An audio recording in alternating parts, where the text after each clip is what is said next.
In Formula One, change is rarely simple. A move to a new team can bring fresh motivation, new challenges, and a wave of expectations that weigh heavily on both the driver and the organisation.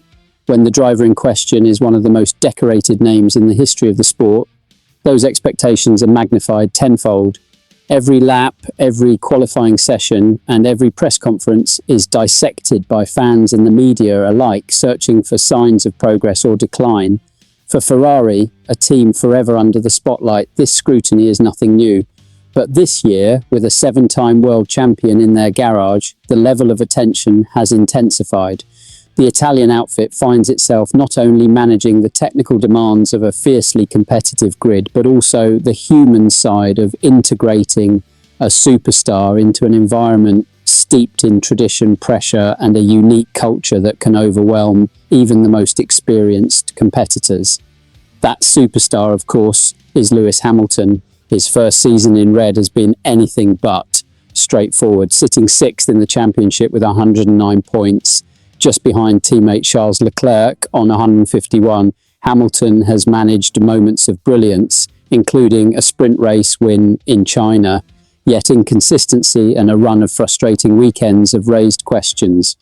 Ferrari boss Frédéric Vasseur addressed these struggles in a revealing interview with Automotor and Sport, where he shed light on both the challenges Hamilton faces and the team's own miscalculations. Many times it's down to circumstances, and Lewis has simply found himself on the unlucky side more often, Vasseur explained.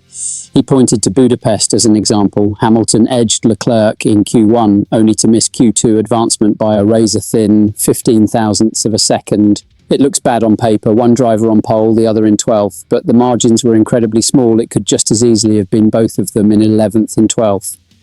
Vasseur also admitted the transition to Ferrari had been underestimated. Looking back, I have to say both Lewis and I misjudged how big the adaptation would be. He spent 18 years within essentially one structure. McLaren and Mercedes shared the same culture. Moving to Ferrari is something completely different.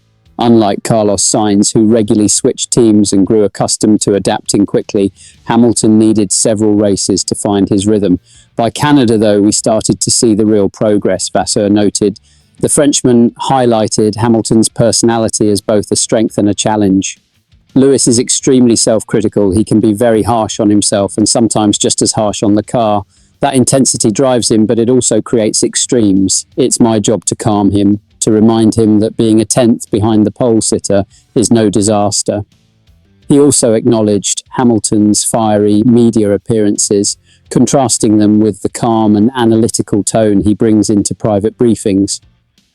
To the outside world, his words can sound dramatic, but in the debrief room, he's composed and constructive. That's simply his way. For Vasseur, handling Hamilton's demands is not a burden, but part of the process of working with top-level athletes. It's not a drama for me. He pushes hard on himself and on the team. I've seen this before. When Nico Hülkenberg raced for me in Formula 3, he was the same, demanding, relentless, but also ready to put in the work every morning. What do you think are Hamilton's struggles at Ferrari? Just teething problems of a new chapter, or a sign that the 7-time champion is past his prime?